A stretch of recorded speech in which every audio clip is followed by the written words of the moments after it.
E aí, pessoal, tudo bem? Doutor Anfremon voltando aqui, conversar hoje sobre marca-passo transvenoso, falar um pouquinho sobre inserção e programação. Sempre gosto de lembrar que, às vezes, essas aulas são frutos da nossa sexta intensiva, nossa atividade acadêmica da residência de medicina intensiva da Universidade Estadual do Amazonas. E, nesse caso aqui, a aula foi inicialmente montada pela Renata, nossa R2. Eu estou aproveitando aqui os slides dela, obviamente dando uma melhorada e usando a minha estratégia aqui de ensino, mas dando os devidos créditos à autora aí dos slides. Então vamos lá, o que seria estimulação cardíaca temporária, ou marca-passo transvenoso, provisório, como a gente chama? É um procedimento, né, que visa gerar uma estimulação elétrica endocavitária, você põe um eletrodo lá dentro do coração, para tratar geralmente uma bradicardia, uma bradicardia, mas pode ser também uma taquicardia, até que ela se resolva ou que uma terapia de longo prazo, no caso um marca-passo definitivo, seja instalado. O objetivo dessa estimulação temporária é restabelecer a hemodinâmica, melhorar o doente clinicamente, né, que pode estar, essa hemodinâmica pode estar comprometida por uma frequência cardíaca muito lenta, geralmente, mas eventualmente também muito baixa. As indicações clássicas são bloqueio atrioventricular de segundo ou terceiro grau, no caso BAVT, síndrome do nó sinusal, quando sintomática, aí no caso eu estou falando das bradicardias sintomáticas, disfunção do nó sinusal, e aqui eu tenho uma bradicardia sinusal, ou uma fibrilação atrial com pausas compensatórias. E outras condições são os bloqueios de ramo de alta grade, né, os bloqueios associados, BRD, com BAV de primeiro grau, com BDASE, tudo junto, né, um BRE muito avançado, e pacientes que têm risco de morte súbita devido a arritmias, como, por exemplo, síndrome de Brugada, né, como vocês viram provavelmente na aula passada. Mas algumas dessas condições, elas são reversíveis, e nesse caso, né, eu não vou partir para um marca-passo definitivo, eu vou simplesmente instalar um marca-passo provisório e esperar que a condição se reverta. Então, algumas delas, o infarto agudo do miocárdio, distúrbio que posso reverter, né, eu posso tratar, posso colocar na hemodinâmica, trombolizar, ou mesmo melhorar a questão do equilíbrio, né, de demanda e oferta de oxigênio. Os distúrbios hidroeletrolíticos eu posso reverter, toxicidade eu consigo reverter eventualmente, seja ela por medicação, né, que eu posso usar para bradicardia, hipercalemia, toxicidade por digoxina, overdose de beta-bloqueador, paciente que toma, né, às vezes esquece que tomou uma dose, toma outras, muito comum em idosos, sensibilidade à overdose de bloqueador de canal de cálcio, lesão no nó sinusal ou no nó AV, ou no sistema His-Purkinje após um procedimento cardíaco, danos no nó sinusal ou no nó AV após cirurgia enxerto de bypass coronariano, né, que geralmente melhora com o tempo. Doença de Lyme, doença de Chagas, endocardite são situações que podem afetar nosso sistema especializado de condução. E contraindicações, a gente tem absolutas e tem relativas. Absolutas seria infecção ativa no local da inserção ou em próteses cardíacas, que eu vou acabar contaminando o eletrodo. Uma disfunção ventricular grave que não é candidata, por exemplo, à estimulação.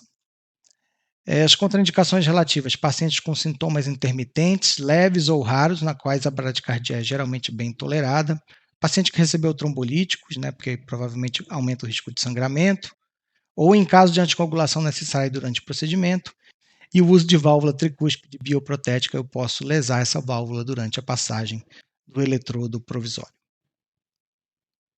E aí, com relação aos tipos de estimulação, eu posso ter marca-passos do tipo transvenosos, marca-passos dos tipos transcutâneos, né, eu particularmente acho, né, meio complicado usar esses dispositivos, mas tem seu uso aí na emergência, né, são aquelas pás que você põe e estimula o paciente de maneira externa, usando o desfibrilador externo. Não para dar choque, pode ser usado para dar choque também, para desfibrilar, né, cardioverter, mas pode ser usado também para estimular, né, de maneira contínua o paciente. Isso aqui geralmente envolve você usar analgesia, é importante para que o doente não tenha nenhum tipo de sofrimento. Também estimulação epicárdica, que está mais restrita ao pessoal que faz cirurgia cardíaca. Paciente em pós-operatório de cirurgia cardíaca como esse aqui, eventualmente sai com um eletrodo epicárdico com um fiozinho lá para a gente ligar um marca-passo numa situação de urgência, como está sendo mostrado aqui. Nosso caso, nossa aula foca mais nos dispositivos transvenosos, que é o que a gente vai explicar hoje. Com relação, né, ao método de inserção, eu vou fazer a anamnese e avaliação do paciente, ver do que se trata. Vou selecionar o local de inserção, que pode ser via subclávia ou jugular. Tem até marca-passo de eletrodo para via femoral, mas são mais raros, né? Geralmente eu vou usar as veias de acesso superior. E aí a escolha da veia vai muito do meu pré-exame. Ideal seria aqui, né, usar um ultrassom para a gente fazer o pré-exame. Vou fazer um acesso venoso, passar um catéter ali que vai ser uma espécie de que vai guiar o meu eletrodo, geralmente é um introdutor. Vou fixar esse marca-passo depois que ele estiver devidamente ancorado no ventrículo direito ou no átrio direito, no nosso caso quase sempre é ventrículo direito, e verificar se está tudo funcionando normalmente. Essas aqui seriam as etapas. Com relação à parte prática, eu vou fazer um react aqui de um outro vídeo do YouTube, vou deixar o link desse vídeo para vocês aqui, já que eu estou usando ele, mas vou aproveitar aqui que o colega filmou o procedimento para mostrar para vocês. Então vamos lá. Aqui ele está mostrando aqui para nós o eletrodo como ele vem dentro do envelope dele, que tem as extensões, ó, são extensões elétricas mesmo, né? Tem tipo um jacarezinho, aqui já o kit montado na mesa para ser colocado no paciente. O que ele está mostrando para a gente? Ó. Como que funciona? O dilatador, que é essa peça azul, ela vem por dentro do kit, você retira ela e passa por dentro do introdutor, que é essa peça branca aqui. Tá? O fio guia também depois vai passar por dentro dessa estrutura toda. Nem todo kit é igual, tá? Pode ter variações aí desses kits, então é bom prestar, olhar direitinho quando vier o material para você. Mas ele está mostrando aí o fio guia, ó, mostrando o fio guia que tem a pontinha romba, né? Para não machucar a veia na hora de entrar. Mostrando agora a agulha, todo o material direitinho. E aí o eletrodo, é o fio que ele está mostrando aí para vocês. Lembrando que esse eletrodo ele tem marcações, né? A cada 10 centímetros ele tem linhas. Então 10 centímetros é uma linha, 20 centímetros são duas linhas, 30 centímetros são três linhas. Tem uma conformação de linha para 4, assim você sabe que a cada 10 centímetros tem uma marquinha lá. Aqui, ó, ele já passou o introdutor, acho que vocês conseguem ver aqui, ó. Com a técnica de Seldinger normal, tá? Ele está passando agora o eletrodo por dentro da camisinha, tá? Existe essa camisinha aqui que é sanfonada. Isso aqui vai permitir que a gente, uma vez implantado o marca-passo, eu estico essa camisinha e ele fica meio que como se fosse estéreo, né? Fica estéreo. E aí, se ele sair da posição, eu posso recolocar, manuseando ele por cima da camisinha. Tá? Então, isso é uma estratégia para a gente manter o eletrodo estéreo e poder modificar ele, né? Modificar a posição dele e recolocar ele novamente. Antigamente, não vinha com essa camisinha e a gente fixava o eletrodo aqui no introdutor. Só que aí, uma vez, se desencunhasse lá dentro, eu já não podia mais movimentar o marca-passo, porque eu estaria contaminando ele. Aqui é que está a deixa, tá, gente? O que eu pegaria? Eu pegaria o eletrodo V1 e ligaria nessa peça preta aqui, ó. Deixa eu tentar mostrar para vocês. Saiu agora daqui. Tá? Eu acho que ele não vai fazer, ele vai fazer usando como a gente fazia antigamente. Mas está vendo essa jacarezinho preto aqui? Esse eletrodo preto eu ligaria no eletrodo V1 do monitor. O V1 passaria a ser o meu eletrodo endocavitário, tá? E com ele, com o eletrodo endocavitário, é que eu vou saber onde que eu estou colocando esse marca-passo.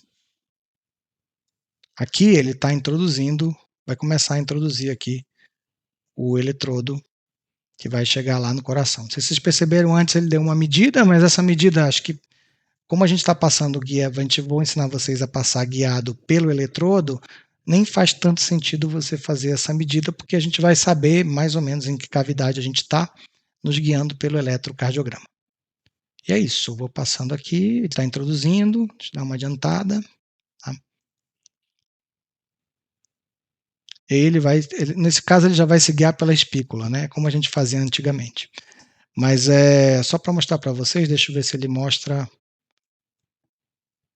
Aqui ele já está mostrando o marca-passo comandando. Ó. depois que você fez a passagem do introdutor, né, fixou e ligou lá o eletrodo no jacarezinho preto, né, transformou esse eletrodo endocavitário numa derivação, a gente vai introduzir esse eletrodo dentro da veia do paciente.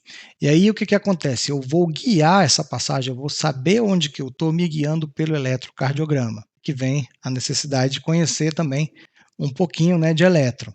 Então olha só, à medida que o eletrodo vai entrando aqui, eu vou analisando a curva. E principalmente eu vou olhar para quem? Eu vou olhar a princípio para a onda P, afinal de contas eu estou na veia cava superior e eu vou ver um eletro parecido com um de superfície. Quando eu entrar no átrio direito, o que eu vou ver? Eu vou ver que a minha onda P, quando eu estiver no átrio direito, na parte alta do átrio direito, eu vou ver que a minha onda P ela é negativa. Tá? Observem aqui nesse padrão A aqui. À medida que eu vou descendo nessa parte aqui amarela, esses dois pontos aqui, nessa parte mais medial do átrio, pode ser mais aqui embaixo, eu vou ter uma onda P plus minus, ou seja, aquela onda P que ela tem um componente positivo e um componente negativo, como está aqui nos quadros B e C. Vocês podem ver aqui que a onda P tem um componente positivo e negativo. Na C também. À medida que eu vou me aproximando do ventrículo da válvula tricúspide e entrando no ventrículo direito, quando eu entrar no ventrículo direito, a minha onda P fica automaticamente positiva. Por que isso acontece? Porque, veja bem, o nosso sinusal fica praticamente aqui, né, na pontinha lá do átrio direito. Vamos lembrar das nossas aulas lá de anatomia elétrica. Então, a despolarização atrial, com frequência, ela ocorre daqui de cima em direção à ponta do ventrículo, em direção ao nó AV, que vai ficar mais ou menos aqui. Então, sempre o meu vetor elétrico vai em direção para cá. Quando eu ponho um eletrodo intracavitário e ele está praticamente colado no nó sinusal, ele vê o vetor de despolarização elétrica aqui do átrio, principalmente nessa posição. Vou até tentar desenhar para vocês aqui. Ele vê esse vetor elétrico indo para cá. Ó. O eletrodo está aqui, né? O que ele enxerga? Essa onda P se afastando, por isso que ela é negativa. Quando eu desço, estou mais aqui embaixo, ele vê uma parte se aproximando, por isso fica positiva, e uma parte se afastando, por isso fica negativa. Quando eu ultrapasso aqui a válvula tricúspide, já estou aqui embaixo no ventrículo direito, praticamente esse eletrodo intracavitário vai enxergar apenas o vetor elétrico se aproximando, e por isso eu já tenho aqui a onda P positiva, seria essa onda P positiva aqui. E a amplitude do meu QRS aumenta muito, porque eu estou praticamente dentro do ventrículo. Lembra que isso aqui é uma derivação endocavitária, não é uma derivação de superfície.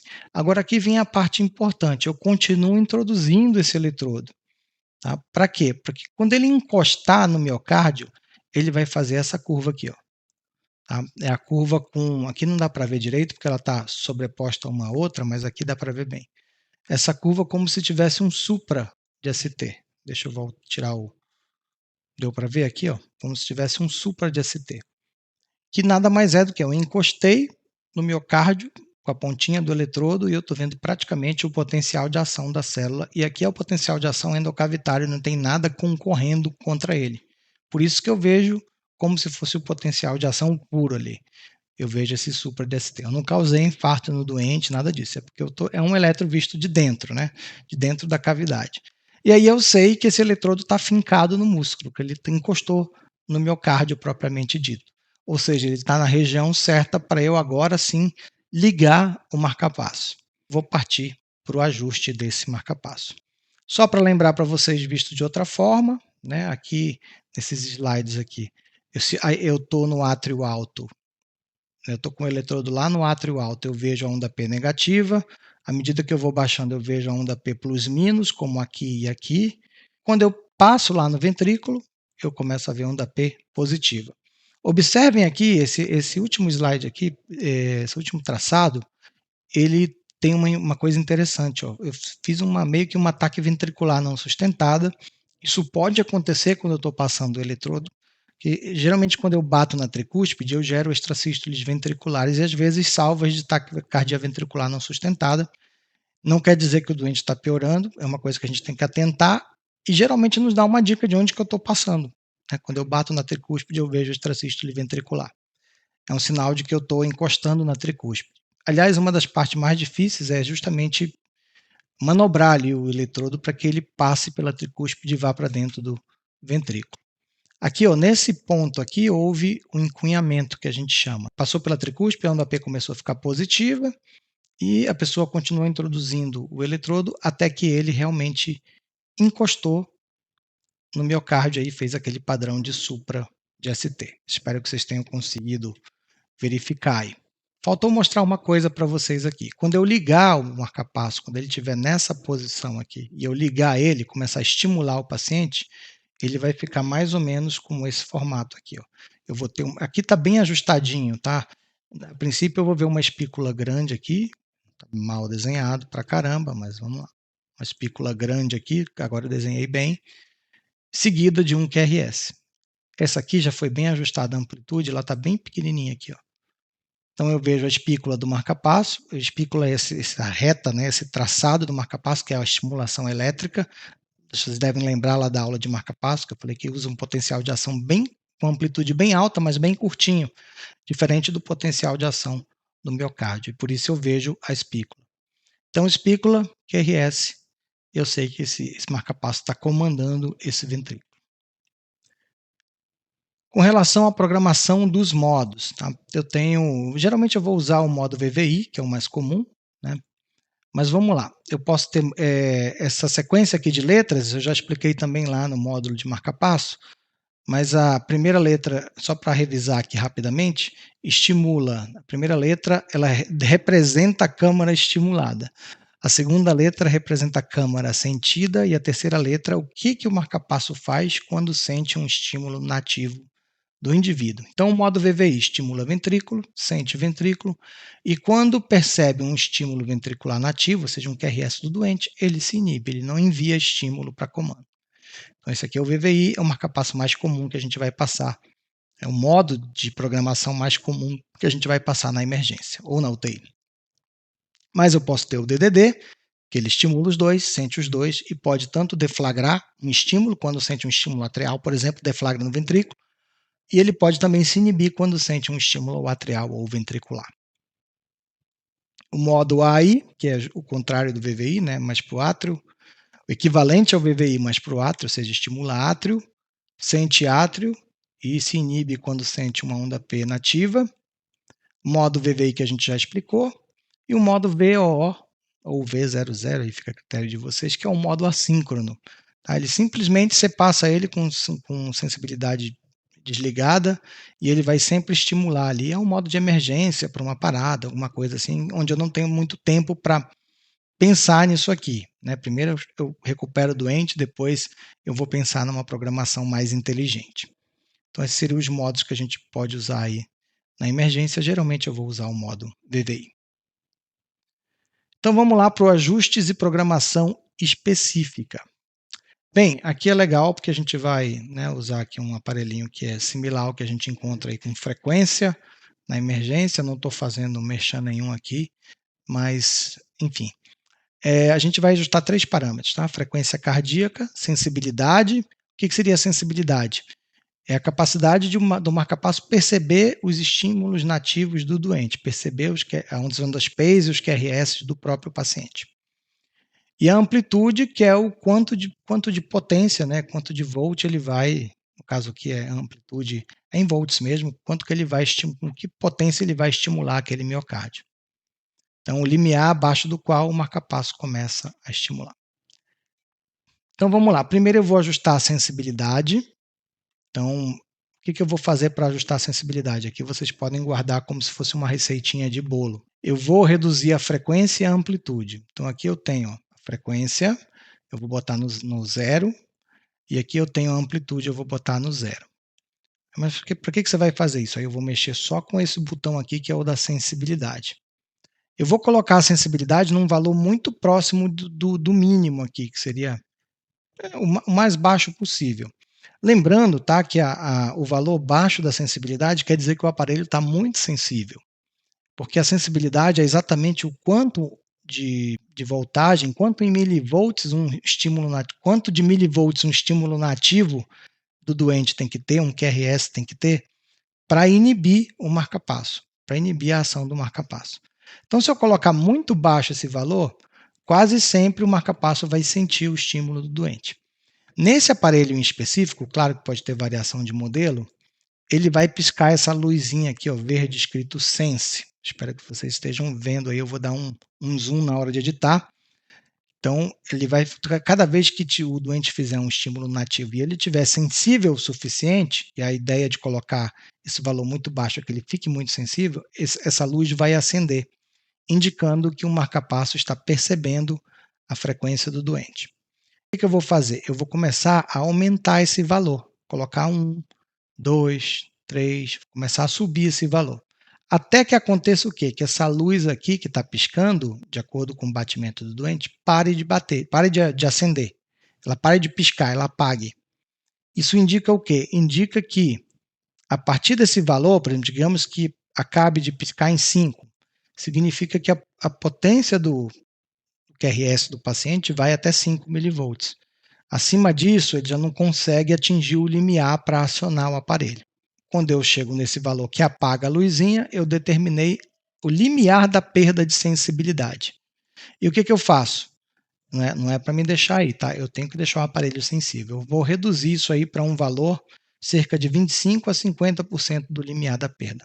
Dica prática, deixa em 50. Então, se eu perdi lá em 5, vamos deixar esse limiar em 2,5. Tá? Deixaria até 2, eu deixaria até um limiar mais baixo. Porque é sempre interessante que o marca-passo perceba o esforço do doente, mas ele também não pode se inibir por nada, né? Então, esse valor de 50% de ajuste do limiar da perda seria um valor interessante.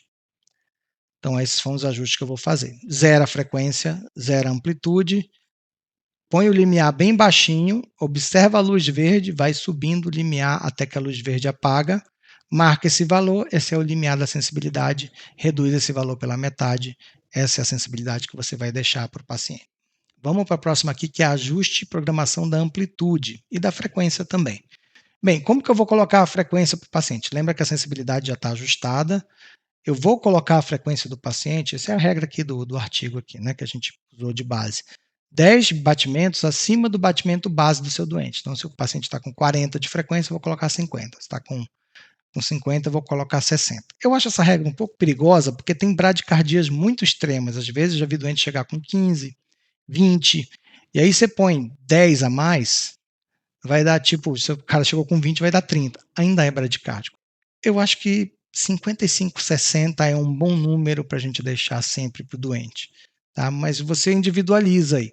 Lembra que o limite da bradicardia é 50, né, pelas diretrizes. Então, acho que entre 50 e 60 seria uma frequência boa, mínima para você deixar para o seu paciente, para evitar distúrbio hemodinâmico por frequência baixa.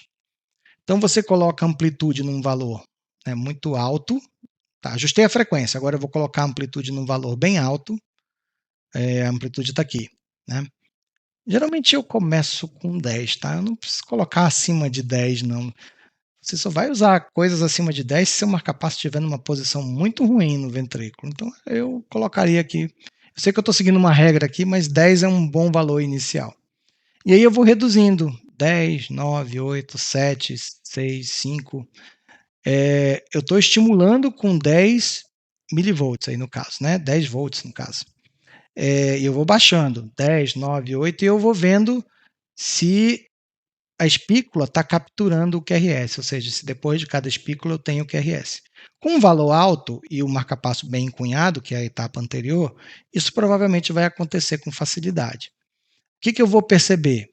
Eu vou baixar essa voltagem até a hora que a espícula não comanda mais o QRS, ou seja, ocorre falha na captura. E aí, nesse caso, eu determinei o quê? O limiar da perda da captura, ou seja, com qual voltagem o marca-passo já não consegue mais comandar aquele miocárdio. Uma vez que eu determinei esse limiar, eu coloco um valor de 3 a 5 vezes o valor do limiar como a voltagem, a amplitude habitual. Então, se o meu limiar for em torno de 1, eu vou colocar entre 3 e 5. Se o meu limiar for em torno de meio volt, às vezes a gente consegue isso aqui, né? Bem colocadinho. Eu vou colocar ali um valor entre 1,5 até 1,5 até 2,5, né? Não, 2, vai, coloca um 2 aí que fica mais fácil.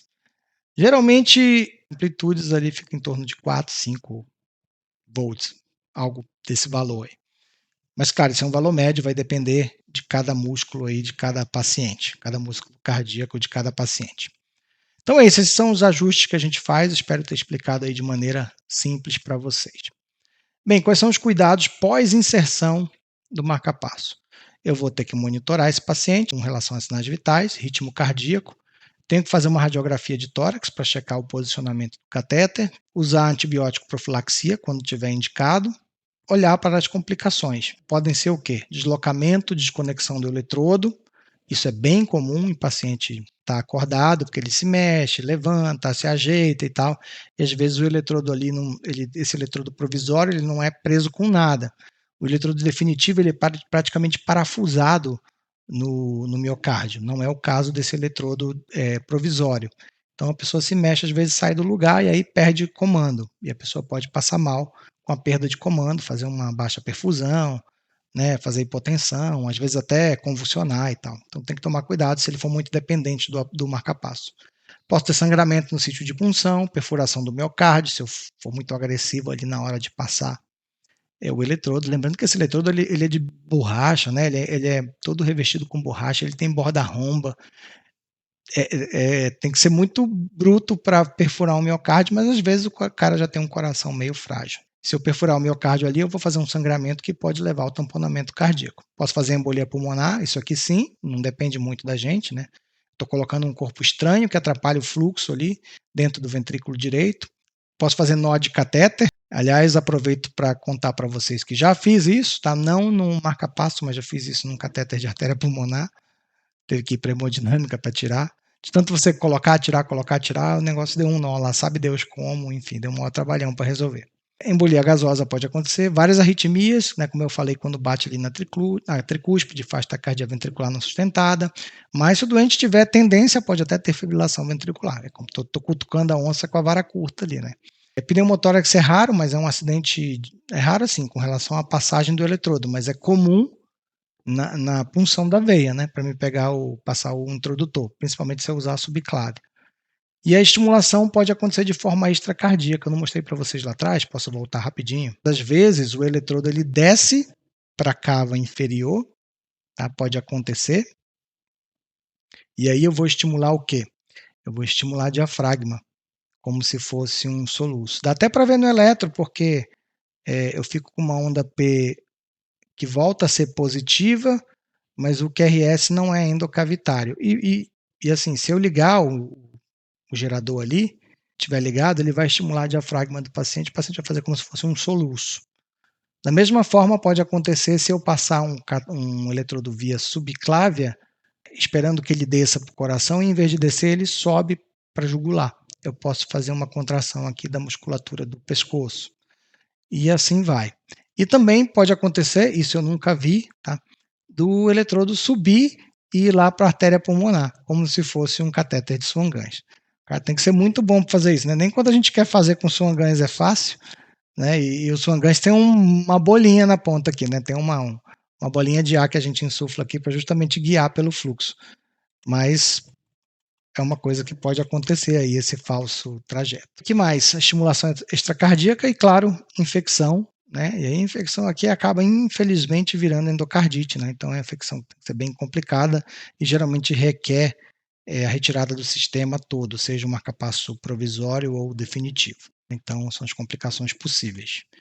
A conclusão, a inserção desse marca-passo transvenoso é um procedimento comum, relativamente comum, como diz o povo, é raro, mas acontece muito, mas exige cuidados específicos na escolha dos pacientes na técnica de inserção.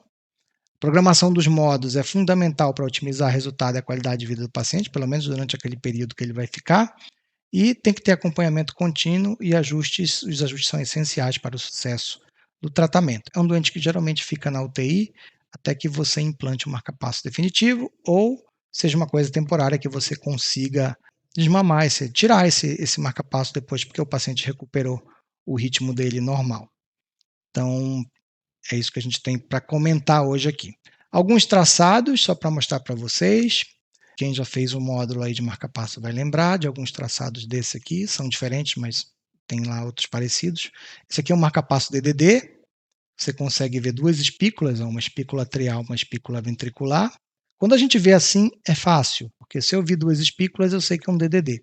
Mas lembrem que o DDD pode não ter espícula nenhuma, porque às vezes o cara põe um marca-passo, mas ele não é o tempo todo dependente daquele marca-passo. Às vezes o cara tem um BAVT que é intermitente. E quando ele não está no período em que o BAVT está presente, ele está com ritmo sinusal normal, é um DDD, ele se inibe. Então, se o doente tem estímulo nativo dele, essas duas espículas podem não aparecer. E se eu registrar um eletro nessa hora que não está precisando do marca-passo, eu vou ver um eletro normal. Eventualmente até um eletro normal. Não tem, isso às vezes até cilada para gente que lauda muito elétrico, às vezes eu penso, cadê, você não disse que eu tenho um marca-passo? Falei, não, amigo, você não estava usando o seu marca-passo na hora que você fez esse exame. Eu não consigo identificar o marca-passo aqui porque não tem espícula. Não é o caso desse eletro, né? Esse eletro tem as duas espículas, fica fácil. Mas lembra que eu posso ter só a atrial ou eu posso ter só a ventricular. Aí, se eu tiver só a ventricular aqui, mas eu tenho onda P precedendo essa espícula ventricular, eu sei que isso aqui é um DDD também, porque ele está sentindo a espícula atrial. Aqui são dois exemplos de AAI.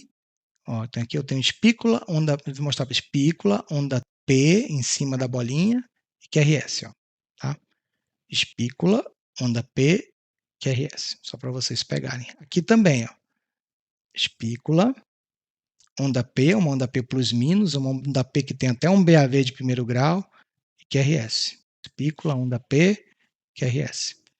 Então, dois exemplos aqui de marca-passo AI, esse aqui com um delay, né, com um atrasozinho aqui, quase que não dá para medir, mas parece ser um BAV de primeiro grau, ainda que mediado eletronicamente. Gente, aqui nesse último traçado, uma coisa legal para a gente ver. Ó. Eu tenho onda P, espícula e QRS. Essa espícula comanda esse QRS. Essa onda P está sendo sentida pelo marca-passo. Tá? Ou seja, apesar de eu não estar vendo aqui nesse traçado, existe um eletrodo atrial aqui nessa jogada. Por quê? Porque essa onda P está sendo percebida, está sendo respeitada, e aí logo depois dela ele espera um tempo para que venha um estímulo ventricular. Quando não vem, ele joga a espícula ventricular para que gere um QRS. Então, esse doente provavelmente tem um bloqueio AV total, está sendo corrigido por um marca-passo. Aí, se você olhar mais aqui em cima, você vai ver que nessa hora aqui houve espícula. Aqui é um artefato, tá? Você vê que isso aqui, essa linha mais grossa aqui não se repete nos de baixo, mas essa aqui é uma espícula. Também não dá para ver, né? Embaixo, mas olha só, aqui eu tenho espícula, onda P, espícula atrial, onda P, espícula ventricular. E aí QRS. Então aqui o marca-passo DDD mostrou sua cara, mas aqui eu já sabia que ele existia porque tem onda P negativa aqui, porque está em V1, né? Mas, na verdade, em V1 geralmente ela é bifásica. Ela está bifásica aqui, mas a fase positiva está bem discretinha. Por que o QRS é largo nesse traçado aqui? Porque a estimulação é feita pelo ventrículo. Né? Então, é um ritmo que está um ritmo ventricular que nasce no ventrículo direito.